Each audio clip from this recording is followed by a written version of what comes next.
Bonjour Yadji Zami, Bonjour Barbara. comment ça Bonjour. va? Ça va et toi? Très très bien? Ça va bien? Bah oui. T'es en forme? En forme là, je viens de lever de la dorade, figure-toi. Oui. Donc là, c'est ouais, ça C'était m'est un bien. corps à corps. C'était un moment de partage avec cette dorade là parce qu'on est dans une période où le poisson est un peu rare. Donc là, ça fait plaisir de revoir du poisson frais qui arrive au restaurant. Donc c'était des dorades coryphènes. Ouais, c'est Est-ce ça. que tu pourrais me décrire cette dorade? Cette dorade, bah déjà, on a reçu des mâles et des femelles. Donc on les reconnaît par rapport à la forme de la tête. Et on a les femelles qui étaient chargées d'œufs. Donc en fait, on va pouvoir valoriser les œufs. On va tout valoriser dans cette dorade. La tête, on va faire une soupe de poisson, de tête de poisson. Les ailes, on va les faire frire. La partie ventrale, on va faire des brochettes. Et puis le filet, on va le faire snacker avec une petite sauce sur la prochaine carte. Voilà. C'est tout. Ça c'est pour les mâles. Ça, c'est pour les deux. Enfin, oui. Alors, donc Un peu les les œufs, femelles, les œufs des femelles. Tu vas parler des œufs. Voilà. Et les mâles, on va utiliser tout le reste, quoi, en fait. Donc, c'est D'accord. ça. Est-ce que tu peux te présenter? On a compris que tu étais dans le milieu, qu'il y avait affaire aux poissons, mais est-ce que tu Ouais. peux te présenter, s'il te plaît? Eh bien, écoute, moi, je m'appelle Yadji Zami, j'ai 35 ans. Je suis donc chef cuisinier, restaurateur. Donc, je suis fondateur du Galanga Fish Bar et du Galanga Street Food, qui est un autre restaurant qui a ouvert il y a un an. Mhm. Voilà. Donc, l'idée, c'est de vraiment valoriser nos richesses, notre terroir, à travers les produits de la mer, entre autres, puisqu'en fait, on est sur une île. Et on se rend compte, en fait, au final, qu'on importe beaucoup plus de poissons qu'on en produit. Ça, c'est une étude qui a été sortie. Qui est sortie. 80% de ce qu'on consomme, C'est 90 même. ouais, entre 80 et 90%. Donc ça, c'est assez affolant. Et je me suis rendu compte qu'il y avait une réalité, c'est que le poisson qu'on a ici, parce que j'ai un peu voyagé, et le poisson qu'on a ici, c'est un poisson qui est extrêmement valorisé ailleurs, mais ici qui est beaucoup moins valorisé. Par exemple, tu parlais de la dorade, on a le Ouais. thon, on a la dorade. Avant, on avait des poissons rouges, mais avec l'histoire du chlordécone tout Ouais. autour. Donc, est-ce Ouais. qu'on n'a pas finalement à peu près les mêmes poissons tout le temps, toute l'année? Ben écoute, il y a des saisons déjà, il y a des saisonnalités, il y a des pêcheurs qui eux, vont... parce qu'on tu sais, on a de la langoustine en fait en Martinique. C'est vrai. On a des crevettes, on a de l'espadon. Donc là, il y a des pêcheurs qui commencent à développer des nouvelles techniques de pêche qui leur permettent d'aller proposer d'autres types de poissons. Mais qui Donc, serait sain, qui serait sain, qui ah vont oui, non, mais pêcher, là, oui, non, ou, on est sur... ou bien qui élève aussi ces Il y a poissons-là. aussi un élevage, mais Oui. alors, si tu veux, moi, je m'intéresse peut-être plus à la pêche artisanale, Oui. sur des poissons pélagiques donc, qui sont quand même en dehors des zones chlordéconées. Mhm. Et donc oui, on aura du thon, du marlin, on aura de la dorade, on aura de la bourse, qui est un poisson incroyable, qui est sous-coté. Et puis là, il y a de l'espadon, il y a des pêcheurs qui commencent à pêcher de l'espadon qui est beaucoup plus en profondeur. Il y a de la langoustine qui commence à arriver, le chatrou. Donc il y a de quoi faire. Le chatrou. C'est bon ça. Oui, Mais il faut c'est que ce bon. soit fondant. Oui. Le lambi, plus trop? Le lambi de moins en moins, Oui. parce que c'est interdit maintenant. Oui. Donc c'est moins le lambi. Et puis on a des petits poissons tels que la carangue, zèle-ronde, enfin des petits poissons comme ça qui mangent des fruits de mer et qui vont rappeler le goût de la langouste par exemple. Et donc, du coup, tu ne cuisines que les poissons que nos pêcheurs pêchent, Absolument, pas autre chose. pas autre chose. C'est ton engagement. C'est un engagement très brutal Mhm. parce qu'il y a des périodes où la pêche est vraiment très faible. J'ai déjà eu l'occasion de fermer le restaurant parce qu'il n'y avait pas de poisson du tout. Tu fais Ça, autre c'est chose, bon. tu fais des soupes. Ça- Mais non, c'est fish bar, c'est un peu compliqué. Voilà, c'est ça. Mais après, si on aurait pu le faire, mais si Oui. tu veux, bon, aujourd'hui, ça a peut-être un petit peu changé puisque Oui. aujourd'hui le restaurant a grandi, donc on a plus de collaborateurs. Donc on trouve des solutions et puis la relation avec les pêcheurs s'est développée aussi. Donc maintenant, on a vraiment une pléthore de pêcheurs qui nous fournissent. Donc il y a toujours au moins un peu de bourse, au moins une petite carangue en fait qu'on va pouvoir servir aux clients. Et alors, tu es dans la recherche gastronomique, en fait. Ouais. Tu es dans l'ouverture, dans le mélange des gens, des goûts. Et c'est facile d'imposer des choses innovantes en termes de gastronomie. Non, c'est pas facile. Par exemple, un chatrou, c'est fricassé de chatrou, quoi. Ben justement, si tu veux, c'est à ça aussi que ça sert les voyages. Ça ne sert pas juste à partir et dire qu'ailleurs c'est mieux ou à rester là-bas. C'est aussi une façon d'amener des nouvelles techniques, des nouveaux goûts. Donc le chatrou qu'ils appellent le poulpe ailleurs, ils le travaillent différemment en Méditerranée, notamment en Corse ou en Espagne. Donc l'idée c'est voilà, de se dire ben, pourquoi on ne s'inspirerait pas de ces techniques-là. Et puis il faut savoir aussi une chose, bon, je ne te l'apprends pas, c'est que notre culture est issue de flux migratoires, enfin, multidimensionnels. Donc, dans un plat, tu vas avoir un petit peu d'Inde, un petit peu d'Europe, Mhm. un petit peu d'Amérique du Sud, etc. Donc, c'est un petit peu la base de. On a une cuisine qui est métissée, comme nous, je pense. Donc, autant valoriser cette, cet attribut. Mhm. Mm. Qu'est-ce que tu proposes donc à ta carte? Donc il y a pas 20 plats, mais Non. voilà, cette semaine, qu'est-ce que tu proposes? Quelques exemples, s'il te plaît, de ce mélange-là, qu'on ait une idée. Ben, que des produits de saison en ce moment, de la Christophine. Donc, on fait un carpaccio de Christophine avec une sauce maracuja un peu épicée. Et on met dessus un crumble manioc poivre de Penja. C'est un poivre qui vient du Cameroun, poivre de Penja.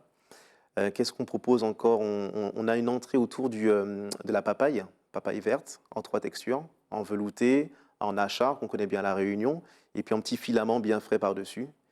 Sinon, on a du chartrou en ce moment à la carte, du chartrou grillé avec du thon. Et puis en ce moment, on a du couscous doux. Mhm. Voilà, on est sur la fin de la période, tu sais, Noël, décembre. Là, on est sur la fin du couscous doux qu'on sert juste fondant, tu sais, mais voilà. Tu es un créateur, en fait. C'est toi qui inventes ces mélanges? Exactement. C'est ça. Et là, j'ai la chance d'avoir une équipe de cuisiniers qui sont passionnés Mhm. et qui apportent en fait leurs idées. Et donc maintenant, en fait, on discute des menus, enfin, de la carte, etc. Et ça donne vraiment des choses voilà, assez incroyables, quoi. J'ai l'impression que ton approche est presque politique. Hmm. Voilà, je ne sais pas si on va C'est-à-dire que utiliser. c'est à la fois artistique, Ouais. donc tu crées des choses, mais aussi politique. Il y a un engagement, en fait, valoriser effectivement les produits du terroir, Hmm. valoriser la pêche artisanale. Ouais. C'est hautement politique, cette démarche. Je vais dire que c'est un engagement, c'est une mission. C'est une mission. Et je ne sais pas d'où cette énergie-là vient, mais en tout cas, elle est là et c'est celle qui m'anime tous les jours pour me réveiller le matin, pour mettre de l'énergie dans ça, parce que ça demande de l'énergie. Hein, ce n'est pas la voie de la facilité de travailler des produits locaux qui, quand tu reçois du Dachine, qu'il est bien terreux et qu'il faut le travailler. Enfin voilà, ce n'est pas la voie de la facilité, mais c'est un engagement. Et cet engagement-là, je pense qu'on le mérite. On mérite d'y mettre de l'énergie parce qu'on a besoin de cette fierté, se sentir martiniquais. Et quoi de mieux que manger quelque chose qui vient de chez nous, qui a poussé sous nos pieds, qui a été pêché à côté, qui a une histoire où on a les goûts de grand-mère. Je Mhm. pense que ça passe aussi par là. Mais tu challenges nos producteurs, en fait, parce que toi, tu as Oui. l'exigence, effectivement, de valoriser nos terroirs, être martiniquais. On a beaucoup parlé du drapeau dernièrement, donc Mm, être martiniquais, ça passe mm, aussi par cette valorisation de ouais, notre gastronomie. Mais bon, mm, il faut produire les poissons, il faut mm. produire le dachine tout le temps. Comment on fait? Donc, tu les challenges, nos producteurs martiniquais. Ben oui, mais eux aussi ils me challengent. Ils me challengent lorsqu'ils me proposent des produits que je ne connais pas, enfin que je n'ai jamais travaillé. Donc c'est un challenge mutuel et qui fait que aujourd'hui, mes producteurs du départ, des partenaires, des amis, bah, ils se sont développés, on s'est développés ensemble en fait. Donc on arrive en fait à se démontrer mutuellement qu'on peut créer une économie, on peut créer une entreprise pérenne qu'avec des produits locaux, avec un circuit finalement court, où ben, si tu veux, les, les, euh, les retombées en fait, de toute cette production enfin, restent en interne et permettent de circuler et de grandir au fur et à mesure ensemble. Mhm. Et ça, je te dis, enfin, j'ai même des frissons, ça fait 5 ans qu'on travaille avec des producteurs. Aujourd'hui, il y en a qui ont engagé des salariés, Mhm, qui mhm. se sont développés, qui ont développé leur gamme. Et alors, c'est tout petit, hein, c'est à petite échelle, mais je Mhm. pense que voilà, c'est une pierre. Alors, c'est vrai que comment dire, parler au monde de qui on est peut passer par la gastronomie, hein. Ces jours-ci, il y a des bateaux de croisière tous les jours, Mhm. des milliers de gens qui passent, qui s'arrêtent peut-être, qui prennent quelque chose à manger à Fort-de-France, ou bien qui montent d'ailleurs, qui vont peut-être même chez toi. Mais c'est vrai que souvent, à ces gens-là, on leur propose aussi, par exemple, en bord de mer, que ce soit dans le sud ou même dans le nord, des choses qui sont très standardisées. Mhm. Tataki de thon, mi-cuit de thon avec du sésame, ou éventuellement des choses qui ressemblent à des sashimi parce que les gens aiment bien le japonais, ou la côte de bœuf et des frites. J'ai pas, en fait, cette démarche-là, c'est vraiment une démarche artisanale, c'est la Mhm. tienne. J'ai l'impression que le plus simple, Mhm. c'est de faire finalement, d'offrir aux autres, et notamment à ceux qui nous visitent, des choses qu'ils trouveraient ailleurs. C'est dommage, non? Après, je ne sais pas si je peux juger cette situation-là. En tout cas, elle est là. Donc, nous, on essaie de faire notre partie. Et là, je peux t'assurer qu'il y a une génération de chefs. Alors, bien sûr, il y a les aînés qui ont montré, qui ont ouvert des portes. Et là, il y a cette nouvelle génération de chefs là qui arrive avec Mhm. beaucoup d'idées, d'énergie, d'envie, Mhm. et qui n'a qu'une seule envie, c'est que quelqu'un qui vient visiter la Martinique puisse goûter vraiment les vrais goûts d'ici, Mhm. Mhm. plutôt qu'une cuisine européenne. Ça m'inspire en fait un hommage que je veux rendre à Monsieur Palladino du Monde des Es, qui nous a quittés il y a quelque temps, qui lui donc recevait, il y a toute la famille d'ailleurs, Palladino, qui reçoit ceux qui viennent, hein, pas seulement les touristes, mais les Martiniquais, et qui lui, il me semble que l'une des spécialités, c'était le pigeon. Et Wow, c'était ok. ouais, c'était incroyable. Donc spécial dédicace au Palladino du Monde des Es. Mais pour revenir à toi, tu es aussi, c'est vrai que c'est un risque en fait, c'est un risque. Non, tu crées, mais tu es aussi entrepreneur. Tu n'es pas Ouais. qu'un chef cuisinier dans ta cuisine à inventer, à créer. Donc une forme de joie peut-être à faire ça. Mhm. Tu gères une entreprise, voilà, c'est peut-être difficile, non? Bah oui, hein, il faut être un petit peu schizophrène des fois, Mhm. parce qu'il y a la cape de l'entrepreneur, il y a la cape du chef cuisinier, du manager aussi, parce que j'ai une équipe, j'ai maintenant une dizaine de salariés. Donc c'est un défi. C'est un défi, mais ce qui est valorisant en fait derrière, parce on est au départ de la chaîne de valeur jusqu'à la fin avec une équipe enfin, qu'il faut également convaincre, qu'il faut emmener dans cette vision-là qu'on essaie d'apporter. Donc au final, la portée des actions sont extrêmement amples. Mhm. Et lorsqu'il y a un retour, c'est très très valorisant pour tout le monde. C'est pas toujours évident, je t'avoue que les nuits sont courtes des fois, il y a beaucoup de choses qui se passent dans la tête. Mais derrière, je préfère cette place-là, moi qui ai connu d'autres situations salariales où j'étais salarié, je préfère cette position-là que l'autre. Et alors, non seulement tu avais un autre statut, Mhm. puisque tu étais salarié, maintenant tu es chef d'entreprise, et puis tu as charge de destin aussi, hein, puisque tu Mhm. emploies des gens, mais tu étais dans un domaine qui n'avait rien à voir. Tu étais opticien. Ouais. Comment tu sais ça? Ah, ah, et Je t'ai bien comment... renseigné. Ah, mais bon. Et comment on passe d'opticien à cuisinier?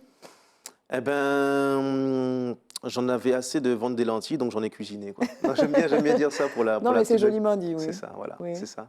C'est, C'était une fin de cycle. J'ai fait 10 ans en tant qu'opticien, et puis j'avais envie de contribuer vraiment à l'économie de mon pays, à la valorisation de mon pays. Et puis j'ai toujours aimé la cuisine, mais surtout au-delà de la cuisine, l'instant autour d'un plat en famille ou entre amis. C'est vraiment quelque chose que j'essaie de reproduire dans mon restaurant. Et avec ce fil conducteur qui est, euh, on sait d'où vient ce qu'on est en train de manger, Mhm. on sait que c'est notre histoire, on a ce point commun, et, c'est la direction, c'est celle-là, quoi. Tu sens il y a une espèce de mouvement là, il y a un mouvement Mhm. Ah oui, parmi les jeunes entrepreneurs ah autour oui. du goût d'ailleurs. C'est vrai qu'il y a une mode hein, de la gastronomie mondiale même, Mhm.